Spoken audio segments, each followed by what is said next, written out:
Good evening, good evening. चलिएगा, topic की heading डालेंगे।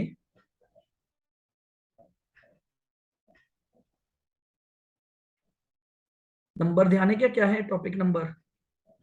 इससे पहले कौन सा हुआ था टॉपिक नंबर? हेजिंग था सर, वो तो सर। हाँ, नंबर नंबर क्या था? 13 थर्टी या 14? 13 था सर, 14 है सर ये। Topic number 14।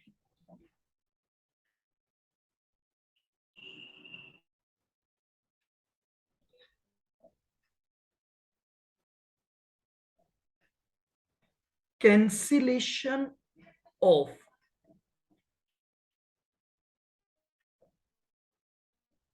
Forward contract.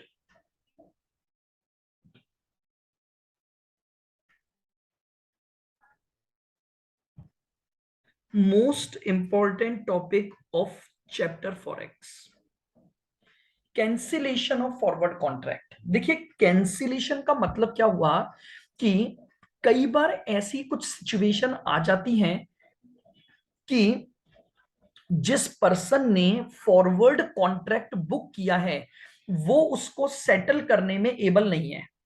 जैसे मान लीजिए फॉर एग्जांपल, मिस्टर ए को लगता था कि उसके पास जब 4 महीने बाद डॉलर आएंगे तो डॉलर की रेट गिर जाएगी, और इस आधार पर उसने बैंक से जाकर एक फॉरवर्ड कॉन्ट्रैक्ट कर लिया।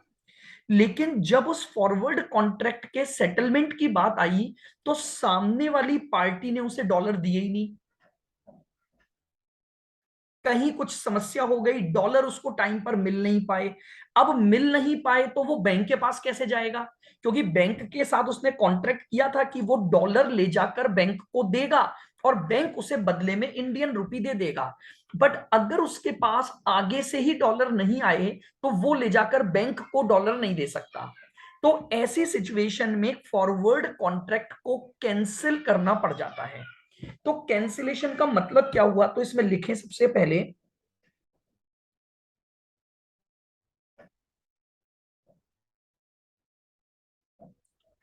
whenever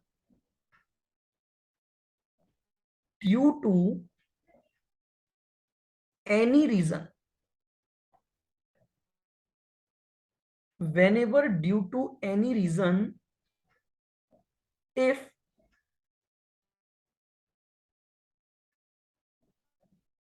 customer is not able, customer is not able to settle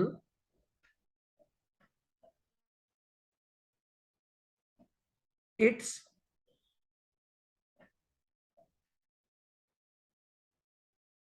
forward contract,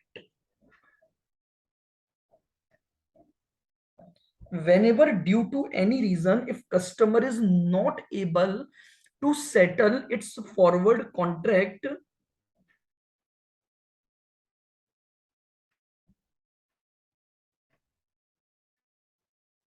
customer can request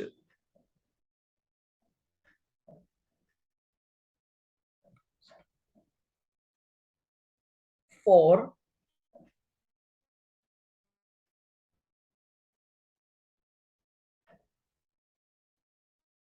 cancellation of forward contract. ठीक है। तो अगर कस्टमर को लगता है कि वो अपने फॉरवर्ड कॉन्ट्रैक्ट को सेटल करने की पोजीशन में नहीं है, या वो अपने कॉन्ट्रैक्ट को सेटल नहीं कर पा रहा है, तो वो बैंक के पास जाकर अपने उस फॉरवर्ड कॉन्ट्रैक्ट के कैंसिलेशन की रिक्वेस्ट को डाल सकता है कि भैया मैं अपने फॉरवर्ड कॉन्ट्रैक्ट को क्या कराना चाहता हूं, कैंसिल कराना चाहता हूं। तो इस सिचुएशन को हम बोलते हैं cancellation of forward contract.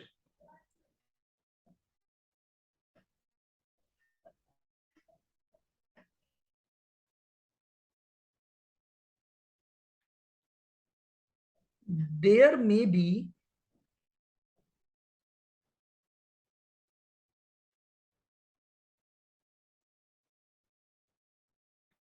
4 different situations,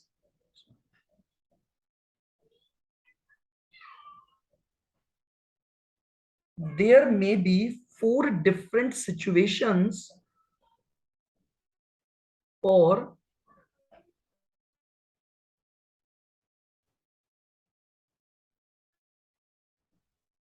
cancellation of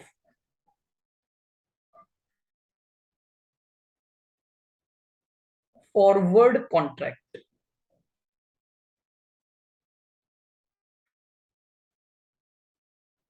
चार डिफरेंट सिचुएशन हो सकती हैं फॉरवर्ड कॉन्ट्रैक्ट को कैंसिल करने की।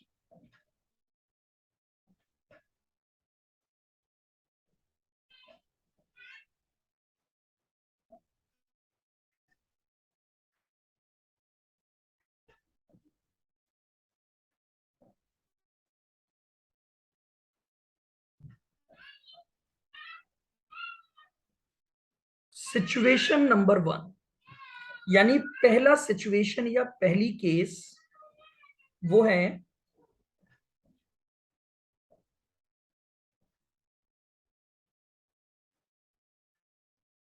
Cancellation on due date of contract. Cancellation on due date of contract, यानी जिस दिन उस कॉन्ट्रैक्ट का सेटलमेंट करने की डेट थी, जिस दिन उस कॉन्ट्रैक्ट की ड्यू डेट थी, उसी दिन कस्टमर बैंक के पास गया और बैंक को जाकर बोला कि मैं अपने कॉन्ट्रैक्ट को कैंसिल कराना चाहता हूं। ड्यू डेट के दिन, अंडरलाइन करें, हाईलाइट कर लें, हम बात कर रहे हैं ड्यू डेट पर। ऑन ड्यू डेट, कि अगर आप जिस दिन इस कॉन्ट्रैक्ट को सेटल करना था उसी दिन जाकर अपने कॉन्ट्रैक्ट को कैंसिल कराते हो।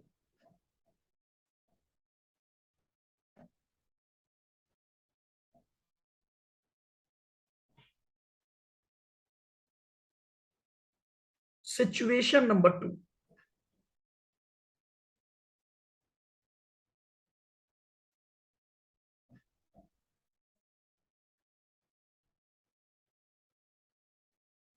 Cancellation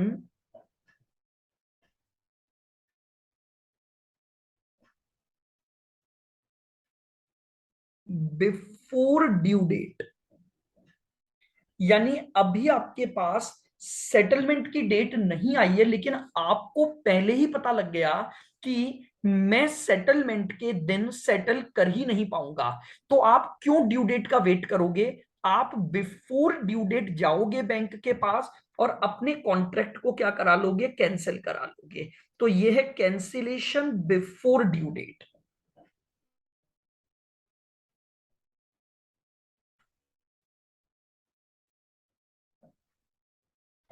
situation number 3,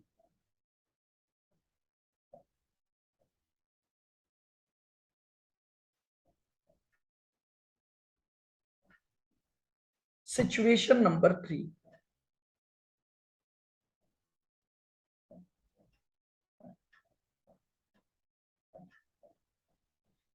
cancellation after due date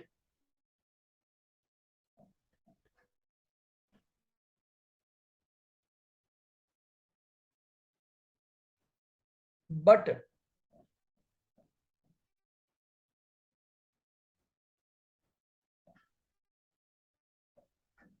within 14 days। After due date cancel करोगे, यानी ड्यू डेट जा चुकी है उसके बाद कैंसिल करोगे, लेकिन within 14 days, due date के निकल जाने के बाद विद इन 14 डेज तक आप कभी भी जाकर अपने कॉन्ट्रैक्ट को क्या कर सकते हो? कैंसिल करवा सकते हो। And situation number 4,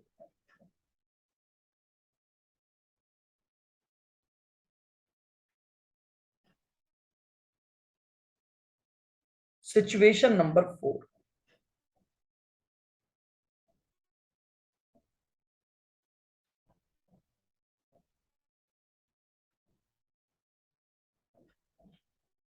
after due date 15th day automatic cancellation.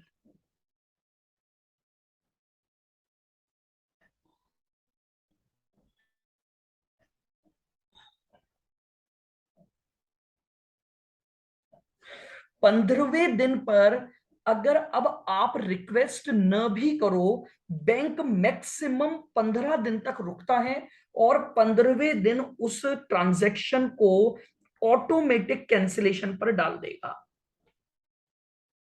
तो लीजिए, फॉरवर्ड कॉन्ट्रैक्ट जो आपने किया, कई बार ऐसा होता है कि आप उसको सेटल नहीं कर पाए, किसी वजह से आपके पास करेंसी अवेलेबल नहीं थी तो आप सेटल नहीं कर पाए। तो सेटल नहीं कर पाए तो हम बैंक को जाकर कैंसिलेशन रिक्वेस्ट डाल सकते हैं। कैंसिलेशन रिक्वेस्ट के लिए हमारे पास कैंसिलेशन के लिए 4 अलग अलग सिचुएशन अवेलेबल हैं। एक, हम ड्यू डेट के दिन बैंक के पास गए और ड्यू डेट पर जाकर बैंक को बोला कि हमारे फॉरवर्ड कॉन्ट्रैक्ट को कैंसिल कर दो। सिचुएशन टू, हम बिफोर ड्यू डेट बैंक के पास गए, हमें पहले ही पता लग गया कि हम ड्यू डेट पर सेटल नहीं कर पाएंगे, तो हम उस कॉन्ट्रैक्ट को बिफोर ड्यू डेट कैंसिल कर सकते हैं। तीसरा, ड्यू डेट निकल गई, हम उसके बाद भी विद इन 14 डेज कभी भी जाकर कॉन्ट्रैक्ट को कैंसिल कर सकते हैं। और 15वें दिन बैंक खुद ऑटोमेटिकली उस कॉन्ट्रैक्ट को कैंसिलेशन पर डाल देता है अगर आप सेटलमेंट के लिए नहीं गए। यानी 15वें दिन के बाद बैंक आपका इंतजार नहीं करेगा। 15वें दिन बैंक मानेगा कि अब आप इस ट्रांजैक्शन को सेटल करने नहीं आओगे और बैंक उस ट्रांजैक्शन को ऑटोमेटिकली क्या करेगा, कैंसिलेशन पर डाल देगा। तो हमें कैंसिलेशन के टॉपिक को 4 हिस्सों में पढ़ना है। इसके क्या क्या रूल होंगे, इसके रूल, इसके रूल और इसके रूल, हम चारों सिचुएशन के रूल्स पर आराम से धीरे धीरे बातें करेंगे। क्लियर है बिल्कुल यहां तक? आइएगा नाउ, अब अपन हेडिंग डालेंगे situation 1।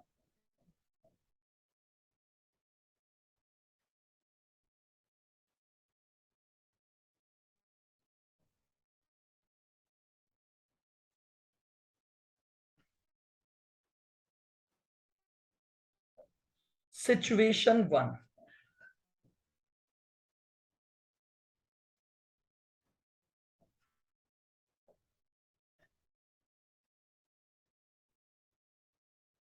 cancellation of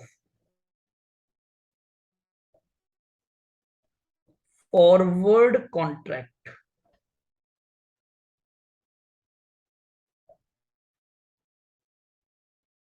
on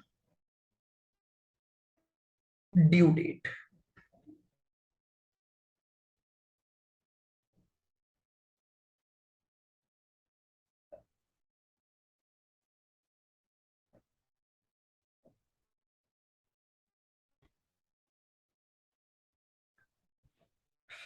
cancellation of forward contract on due date. अब बिल्कुल आराम से धीरे धीरे आप मेरे साथ इसको समझेंगे, कैसे हम अपने कॉन्ट्रैक्ट को कैंसिल करते हैं, किस तरह से हम उसको लेकर चलते हैं। आइएगा, पहले बिल्कुल ध्यान से सुने, अब आपको लिखना कुछ नहीं है, पहले फोकस करें जो मैं चीज आपको समझा रहा हूं, देन लेटर ऑन हम इनके रूल्स के बारे में लिखेंगे। आओ,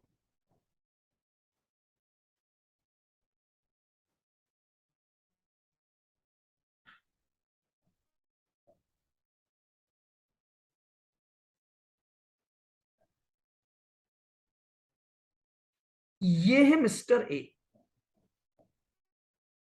ये है मिस्टर ए, और इन मिस्टर ए ने क्या किया है, गुड्स एक्सपोर्ट किया है।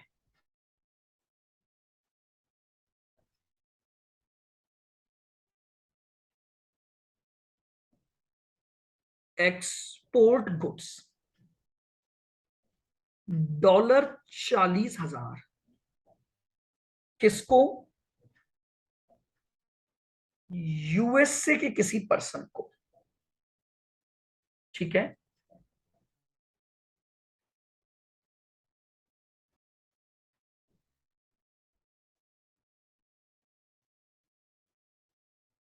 रिसीवेबल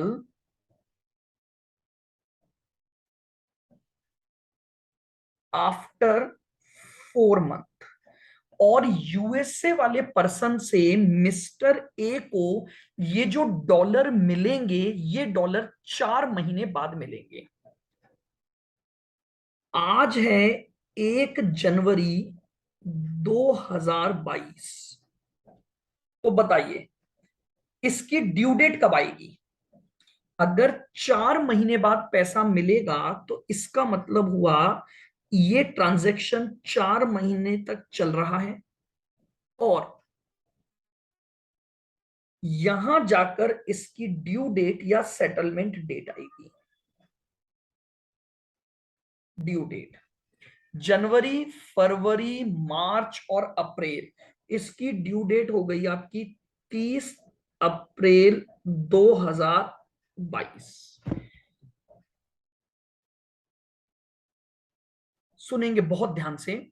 मिस्टर ए को लग रहा है कि जब 4 महीने बाद डॉलर मिलेंगे तो डॉलर की रेट गिर जाएगी। मिस्टर ए को डर लग रहा है कि 4 महीने बाद जब डॉलर मिलेंगे तो डॉलर की रेट गिर जाएगी, और इस वजह से मिस्टर ए को नुकसान हो सकता है। इस वजह से मिस्टर ए को क्या हो सकता है? नुकसान हो सकता है। ऐसा कौन सोच रहा है? ऐसा मिस्टर ए सोच रहे हैं। तो मिस्टर ए बैंक के पास जाते हैं और बैंक के पास जाकर एक फॉरवर्ड कॉन्ट्रैक्ट में एंटर करेंगे। बताइए मिस्टर ए बैंक के साथ कौन सा कॉन्ट्रैक्ट बुक करेंगे? मिस्टर ए को डॉलर मिलने वाले हैं, तो मिस्टर ए डॉलर बैंक को बेचेंगे। मिस्टर ए डॉलर बैंक को बेचेंगे। बोलो क्लियर बिल्कुल। बैंक परचेज करेंगे सर। हाँ, और बैंक क्या करेगा? परचेज। परचेज। तो बैंक और मिस्टर ए के बीच में व्यू पॉइंट अगर मैं लिख रहा हूं, तो बैंक, अगर मैं दोनों के व्यू पॉइंट लिखूं ताकि कैश इनफ्लो आउटफ्लो आपको समझ आए, तो बैंक कौन सा कॉन्ट्रैक्ट करेगा बताओ? परचेज का सर। क्या सभी को क्लियर है? मिस्टर ए ने माल एक्सपोर्ट किया है तो मिस्टर ए को डॉलर मिलेंगे, वो ये डॉलर लेकर बैंक के पास जाएगा बैंक को बेचने। But the view point of bank should apply. मैं आपको शुरुआत से ये बात बताता चल रहा हूं, ये रूल गोल्डन रूल के नाम से पढ़ रहे हैं अपन, कि हमेशा व्यू पॉइंट बैंक का लगेगा। आओ, तो इसका मतलब क्या हुआ? Bank booked forward purchase contract, forward purchase contract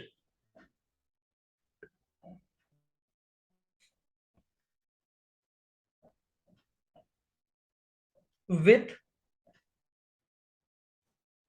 mister A. Bank ने फॉरवर्ड परचेस कॉन्ट्रैक्ट बुक कर लिया। अच्छा, आज अपन वापस से एक बेसिक रूल पर जाएंगे। तो बैंक मिस्टर ए को एक फॉरवर्ड रेट देगा कि नहीं देगा? 4 मंथ फॉरवर्ड रेट। अच्छा, मुझे ये बताओ, आज अपनी फर्स्ट बेसिक क्लास का रूल याद करना, ये फॉरवर्ड रेट बैंक कैसे निकालेगा? सर बैंक इंटर बैंक से। बैंक कैसे पता लगाएगा कि मुझे परचेस करना है तो क्या रेट होनी चाहिए? तो बैंक क्या करता है वो सुनना, मेरी बात मार्केट को में। बिल्कुल ध्यान से सुनोगे। जो पुरानी क्लासेस के कुछ भी कॉन्सेप्ट अगर हिले हुए हैं तो वो आज सब क्लियर हो जाएंगे।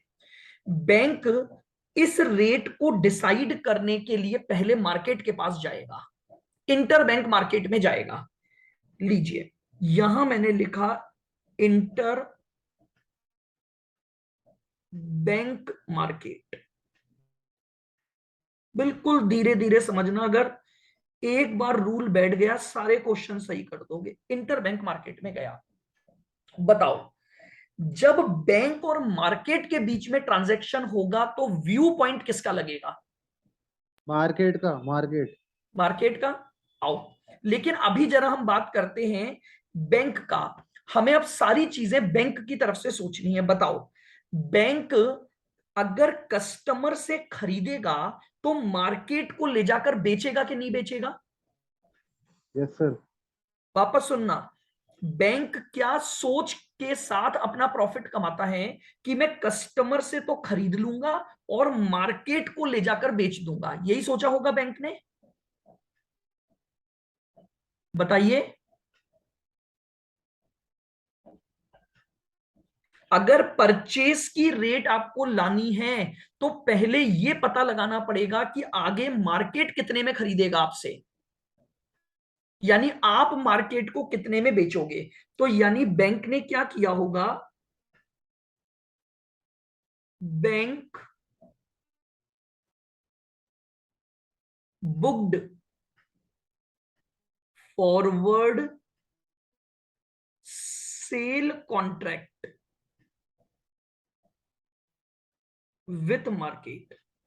अब पहले यहां रुको और आप सभी मुझे रिप्लाई करोगे, क्या मेरी ये लैंग्वेज समझ आ गई क्या? बैंक के पास जब कोई भी कस्टमर आया तो बैंक उससे डॉलर खरीदेगा, तो खरीद के बैंक क्या करेगा? बैंक उसे आगे ले जाकर इंटरबैंक मार्केट में बेचेगा। तो बैंक ने भाई, तभी तो बैंक को पता लगेगा कि बैंक कितना प्रॉफिट कमाएगा। एवरीवन, आ रही है बात समझ में मेरी? आपको बस यही चीज समझनी है, बस जो आज आप समझोगे वही आपका एक प्रॉपर बेस बनेगा। तो के बाद क्या लिखा हुआ है? क्या? बुकड के बाद क्या बुक लिखा के हुआ है बाद sir? Forward, forward sale contract. यानी मिस्टर ए बैंक के पास गया तो बैंक इससे तो खरीदेगा, लेकिन इसकी रेट तभी पता लगेगी जब आगे की रेट होगी। तो ट्रांजैक्शन क्या हो रहे हैं? बैंक ने दो ट्रांजैक्शन कर लिए। बैंक ने क्या सोच रखा है वो सुनना। बैंक को डॉलर मिलेंगे 30 तारीख को, सेटलमेंट 30 तारीख को होगा। तो बैंक ने आज ही 1 जनवरी के दिन दो कॉन्ट्रैक्ट कर लिए। एक कॉन्ट्रैक्ट तो कस्टमर के साथ किया और उस कॉन्ट्रैक्ट से रिलेटेड दूसरा कॉन्ट्रैक्ट मार्केट में जाकर कर लिया। इस कॉन्ट्रैक्ट को फॉरेक्स की टेक्निकल टर्म्स में बोला जाता है काउंटर कॉन्ट्रैक्ट। क्या बोला जाता है? ये सारी टर्म्स याद रखना। काउंटर कॉन्ट्रैक्ट या कवर कॉन्ट्रैक्ट। कवर कॉन्ट्रैक्ट, ताकि बैंक को नुकसान ना हो। बैंक सबसे पहले मार्केट के पास गया और एक फॉरवर्ड सेल की रेट लाया, इंटरबैंक रेट लाया होगा। उस रेट में वो अपना मार्जिन एडजस्ट करेगा और यहां की रेट डिसाइड कर लेगा। बार बार समझा रहा हूं, थोड़ा सा बड़ा कॉन्सेप्ट है, लेकिन एक बार कॉन्सेप्ट बैठ गया फिर कहीं भी इसके क्वेश्चन में आपको दिक्कत नहीं होगी। इस कॉन्ट्रैक्ट को बोला जाता है काउंटर कॉन्ट्रैक्ट या कवर कॉन्ट्रैक्ट, क्योंकि बैंक ने कस्टमर के साथ के कॉन्ट्रैक्ट को कवर कर लिया मार्केट में जाकर। क्लियर? बिल्कुल। तो बैंक की सोच क्या थी? मैं कस्टमर से खरीदूंगा, ले जाके मार्केट को बेच दूंगा। तो मैंने बैंक के दो कॉन्ट्रैक्ट लिख दिए, परचेज और सेल कॉन्ट्रैक्ट। चलिए मान लेते हैं यहां पर ये रेट डिसाइड हो गई और रेट बैंक ने दे दी। हो सकता है बाद में ये रेटें आपको कैलकुलेट करवाएगा क्वेश्चंस में, तो आपको फॉरवर्ड रेट निकालनी आती है, ऑलरेडी अपन पिछली क्लासेस में पढ़ चुके हैं। तो 4 मंथ की फॉरवर्ड रेट आ गई, मान लो $1 बराबर 50.2560 रुपये। ये रेट हमें मिल गई। आइएगा, ये सब काम हो गया 1 तारीख को। अभी 1 तारीख की डेट थी। 1 तारीख के दिन कस्टमर ने माल बेचा।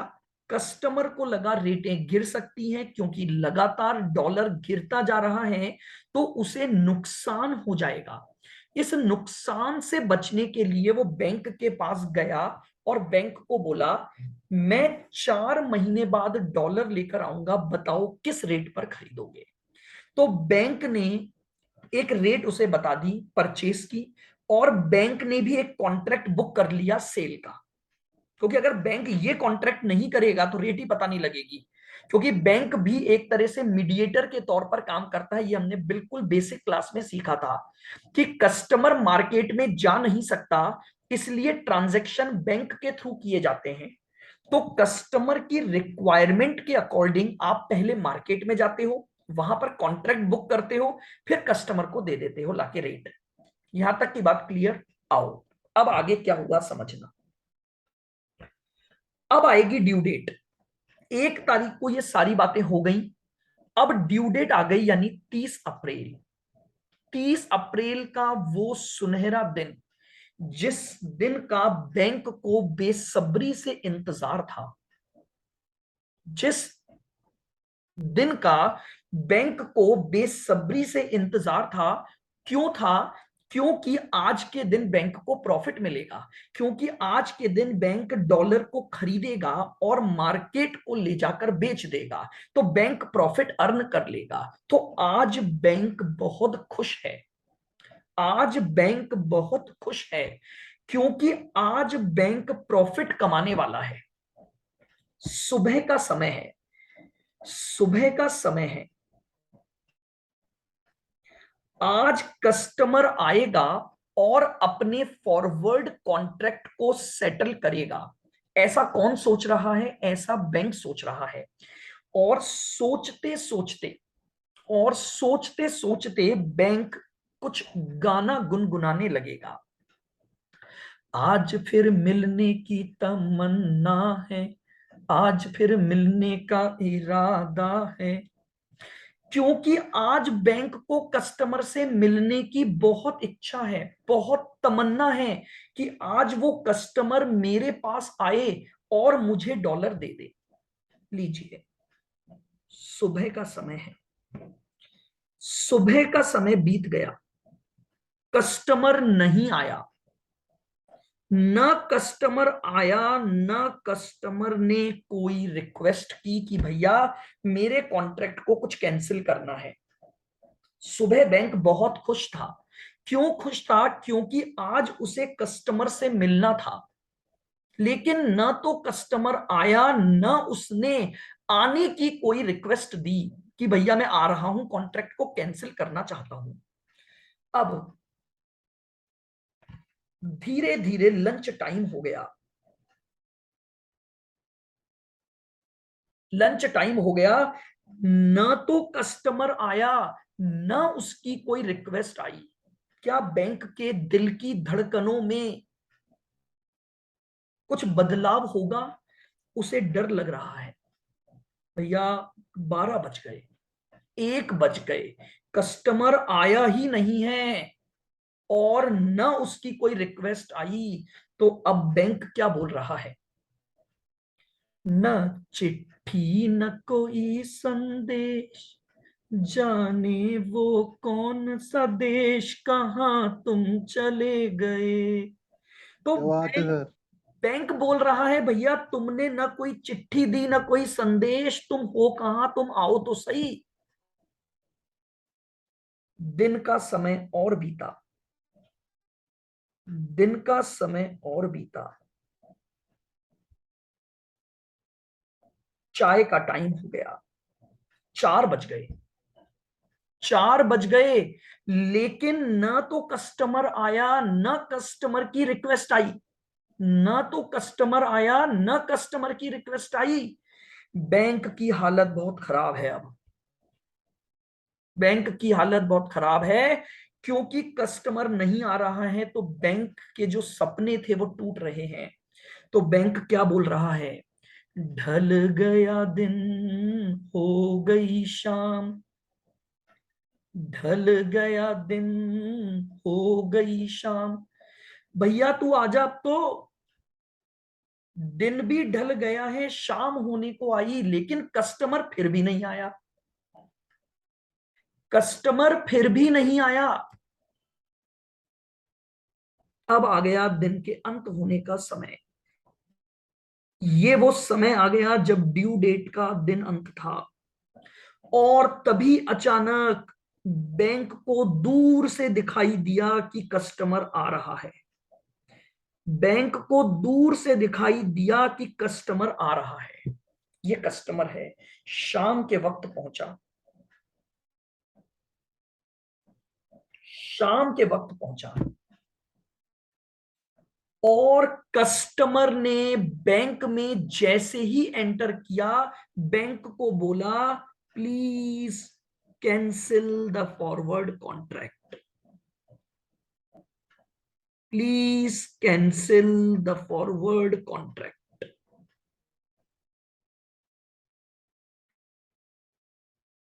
Please cancel the forward contract. कौन बोला? कस्टमर बोला। किसको बोला? बैंक को बोला कि भैया मेरे पास डॉलर नहीं आ पाए, प्लीज मेरे कॉन्ट्रैक्ट को कैंसिल कर दो, प्लीज मेरे कॉन्ट्रैक्ट को कैंसिल कर दो। क्या यहां तक की बात समझ आ गई? बिल्कुल। सुबह से बैंक इंतजार कर रहा था, शाम को आते आते कस्टमर ने बोला कि मतलब शाम को वो तो कभी भी आ सकता है, मैं तो सिर्फ एक कहानी के तौर पे ताकि थोड़ा इंटरेस्ट टॉपिक में बना रहे, क्योंकि काफी सारी बड़ी चीजें हैं यहां पर। तो कस्टमर ने आकर ड्यू डेट के दिन ही आ गया, शाम तक आया और बैंक को बोला कि भैया प्लीज मेरे कॉन्ट्रैक्ट को कैंसिल कर दो। अब सुनना, बैंक का एक कॉन्ट्रैक्ट और भी तो चल रहा था आज का। बैंक ने क्या सोच रखा था? 30 तारीख को कस्टमर से खरीदूंगा और ले जाके मार्केट में बेच दूंगा, ऐसा बैंक ने सोच रखा था। कस्टमर से खरीदूंगा और मार्केट को ले जाकर बेच दूंगा। अब जब कस्टमर से ही नहीं आया तो क्या आप मार्केट को बेच सकते हो? नहीं सर। कस्टमर ने मना कर दिया तो आप मार्केट को नहीं दे पाओगे। अब एक समस्या हो गई। ये मार्केट है, ये मार्केट है,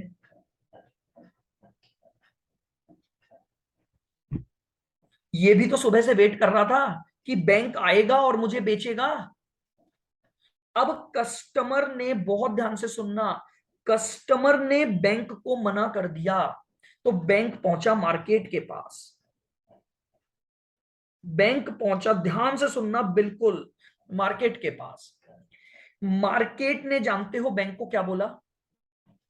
मार्केट ने बैंक को बोला जो वादा किया वो निभाना पड़ेगा तुमको, आना पड़ेगा तुमको, आना पड़ेगा डॉलर, लाना पड़ेगा डॉलर, लाना पड़ेगा तुमको, आना पड़ेगा। तो मार्केट ने बैंक को बोला कि तुमने जो वादा किया वो निभाओ, डॉलर तो लेकर आओगे ही आओगे। यानी एज पर the rules of FEDAI, customer can cancel the contract but bank can never cancel the contract. Bank has to fulfil the contract on the due date. Customer को अलाउड है कि वो अपना फॉरवर्ड कॉन्ट्रैक्ट कैंसिल कर सकता है, लेकिन bank को अलाउ नहीं है कि वो मार्केट के साथ किए गए कॉन्ट्रैक्ट को वो कैंसिल करे। क्लियर रूल है आरबीआई और फेडाई के। कस्टमर अपना कॉन्ट्रैक्ट कैंसिल कर सकता है, लेकिन बैंक को अपना कॉन्ट्रैक्ट आज ही के दिन पूरा करना पड़ेगा। ड्यू डेट पर बैंक को कोई सुविधा उपलब्ध नहीं है, bank has to fulfil, bank has to settle the forward contract. अब क्या करें? बैंक फंस गया, क्योंकि बैंक क्योंकि बैंक ने सोच रखा था 30 तारीख को कस्टमर से डॉलर लूंगा और वो डॉलर ले जाकर मार्केट को दे दूंगा, लेकिन कस्टमर ने अपना कॉन्ट्रैक्ट कैंसिल कर दिया। यही सिचुएशन कहलाती है ड्यू डेट कैंसिलेशन कॉन्ट्रैक्ट। ये सिचुएशन बनी due date cancellation. Now what should bank do? Bank क्या करे, क्या करना चाहिए? नाउ सुनना, क्योंकि मार्केट ने बोल दिया तुम्हें तो मुझे बेचने ही पड़ेंगे, तो बैंक क्या करेगा? सुनना, बैंक इमीडिएटली मार्केट में ही जाएगा और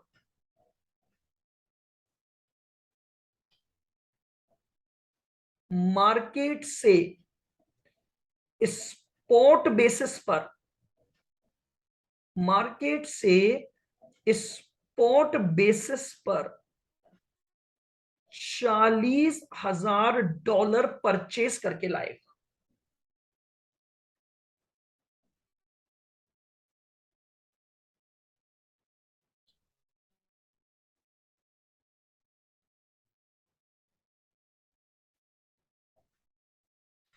क्योंकि बैंक को ये बेचना बहुत जरूरी है, इसमें बैंक को कोई सुविधा नहीं है।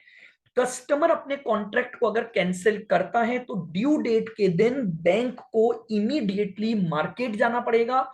मार्केट से उस दिन जो भी रेट चल रही होगी उस रेट पर खरीद कर लाएगा और इसको ले जाकर बेच देगा। मान लो आज वो जब मार्केट गया तो उसे मार्केट से $1 बराबर ₹50.8500 की रेट पर मिला। मार्केट से खरीद के लाएगा और ले जाकर बैंक को दे देगा। मार्केट से ये रेट मिली। अब सुनो, अगर ये पूरा कॉन्ट्रैक्ट जो कस्टमर वाला था वो कैंसिल न होता तो बैंक को डॉलर किस रेट पर मिल जाते? इस रेट पर मिल जाते। Yes sir. अगर कस्टमर कैंसिल न करता तो बैंक को डॉलर इस रेट पर मिल जाते, लेकिन कैंसिलेशन की वजह से आप जब मार्केट से स्पॉट रेट पर खरीद के लाए तो आपको महंगा मिला। महंगा मिला कि नहीं मिला? अगर कस्टमर से ही खरीदते तो इस रेट पर मिलता। कस्टमर के मना करने की वजह से मार्केट से महंगा लेकर आए। तो आप मार्केट से ये जो महंगा लाए, इसमें क्या आपकी गलती है या कस्टमर की गलती है? किसकी वजह से आपको महंगा खरीदना पड़ा? कस्टमर। कस्टमर की वजह से आपको महंगा खरीदना पड़ा। तो जितना भी नुकसान हुआ वो कस्टमर से रिकवर करोगे। जितना भी नुकसान हुआ वो कस्टमर से रिकवर करोगे। और अगर मान लो फायदा हो जाता तो वो कस्टमर को देना पड़ता। कस्टमर के मना करने की वजह से आपको मार्केट में जाना पड़ा। अंडरलाइन कर लेना, स्पॉट बेसिस पर जाना पड़ेगा, यानी इमीडिएटली स्पॉट बेसिस पर खरीद के लाना पड़ेगा। आपको स्पॉट ट्रांजैक्शन करना पड़ेगा मार्केट से। और मार्केट से स्पॉट ट्रांजैक्शन करोगे तो रेट क्या लगेगी? क्योंकि आप मार्केट से खरीदोगे तो व्यू पॉइंट किसका लगेगा? मार्केट का। तो मार्केट कौन सी रेट देगा? Sale. Market ask sale. Rate. अगर आज ये सारी बात हाँ समझ सर। आ गई तो पूरा टॉपिक समझ आ गया आपके, मान लेना। कस्टमर के मना करने की वजह से आप मार्केट में गए स्पॉट बेसिस पर खरीदने, बट आप खरीदने गए तो रेट आप नहीं दोगे।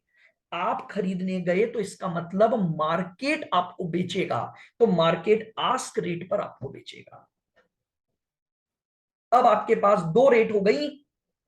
कस्टमर से अगर खरीदते तो कस्टमर को आपको इतने देने पड़ते। कस्टमर के मना करने की वजह से आपको मार्केट से खरीदना पड़ा तो मार्केट को इतने देने पड़े। इस वजह से मार्केट में जाने की वजह से आपको जो भी नुकसान हुआ वो नुकसान आप कस्टमर से रिकवर करोगे, जिसे बोला जाता है कैंसिलेशन चार्जेस या loss due to cancellation of forward contract. आपको जो नुकसान हुआ वो कस्टमर देगा।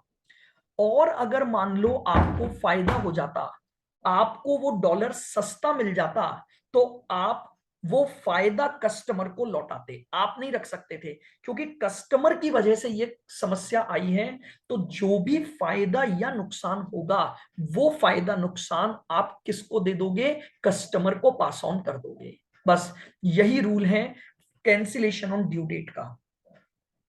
पूरी कहानी में आपको सिर्फ एक चीज से मतलब था और वो था ये, यहां जो रेट आएगी वो रेट और ओरिजिनल कॉन्ट्रैक्ट रेट का डिफरेंस ही फायदा और नुकसान है। बाकी तो सब कहानियां थी, सब गाने थे।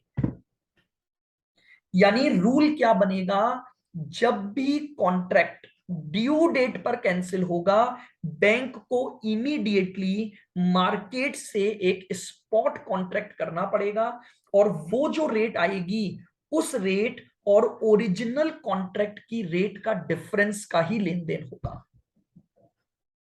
बताइए, क्या अब ये पहली सिचुएशन समझ आ गई? अभी लिखवा दूंगा मैं रूल्स को, लेकिन ये आप समझो इस डायग्राम से, इन चीजों को रिटेन रखो तो क्वेश्चन बहुत आसानी से सॉल्व कर लोगे।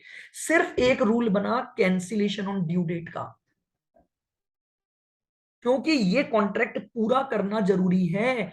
तो आपको केवल और केवल एक ही काम करना है, स्पॉट बेसिस पर कॉन्ट्रैक्ट बुक करोगे मार्केट से, उस हिसाब से मार्केट के व्यू पॉइंट से रेट निकालो, तो आपके पास एक रेट आ जाएगी कि आपको इस रेट पर ट्रांजैक्शन करना पड़ा, जबकि कस्टमर के साथ ही करते तो इस रेट पर होता। तो इस रेट और मार्केट के ट्रांजैक्शन की रेट का जो भी डिफरेंस बनेगा, वो डिफरेंस का फायदा नुकसान, फायदा है तो कस्टमर को लौटा दो, नुकसान है तो कस्टमर से ले लो। अब मुझे बताइए, किसी को यहां तक में कोई बात पूछनी है तो बताएं। मैंने लिखवाया नहीं, आपको एक पूरा एक पिक्चर ड्यू डेट कैंसिलेशन की आपके सामने रखी है। इस तरह से ड्यू डेट कैंसिलेशन का कॉन्सेप्ट चलता है। तो आपको ये रेट ढूंढनी पड़ेगी, ये वाली रेट आपको ढूंढनी पड़ेगी क्वेश्चन में। बस ध्यान रख लेना, ये स्पॉट बेसिस की रेट होनी चाहिए 30 तारीख की। ड्यू डेट की हमेशा ध्यान रखना, आज के बाद मैं जब भी स्पॉट की बात बोलूंगा तो ये उसी दिन की रेट होगी जिस दिन की मैं बात कर रहा हूं। तो ड्यू डेट कैंसिलेशन पर मार्केट के साथ स्पॉट कॉन्ट्रैक्ट करूंगा, तो उस स्पॉट कॉन्ट्रैक्ट की रेट मुझे लानी पड़ेगी, और उस रेट और कस्टमर की रेट, इन दोनों का जो डिफरेंस होगा, यानी यहां पर 50.8500 माइनस 50.2560 इंटू $40,000, कितना अमाउंट बन गया? 50.8500 माइनस 50.2560 इंटू 40,000, 23,760 रुपए। ये अमाउंट आप कस्टमर से रिकवर कर लोगे as a cancellation charges, cancellation charges के रूप में आप कस्टमर से रिकवर करोगे।